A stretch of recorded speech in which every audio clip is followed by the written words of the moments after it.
enjoy, like, subscribe, comment. Here's our bark pile. As you can guess, we chop most of this up, turn it into mulch, add coloring to it. People also come and buy the bark raw like this, and do it themselves.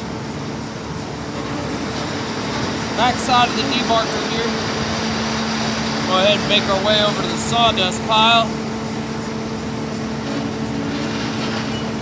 Just had a semi come in and get loaded. There was more though.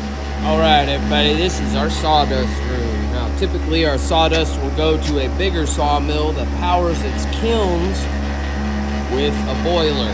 Not a typical wood boiler that you dump logs in, but like a high pressure boiler. It has to be strong enough to power at least 24 kilns. They have 42 there, but it has to be able to power at least 24 of them at any time. So that's what this mainly goes for. Now we do have, this is open to the public. People come in very often, and they get our sawdust for many things, for their horse stalls, gardening. I'm not sure what else, but several things. Now we will go to our wood chip pile, which is another waste product that we create.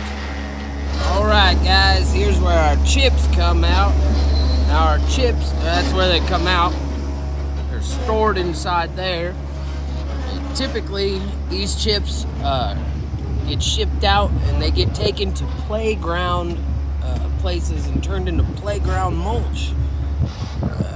That's what 95% of this goes for. Playground mulch.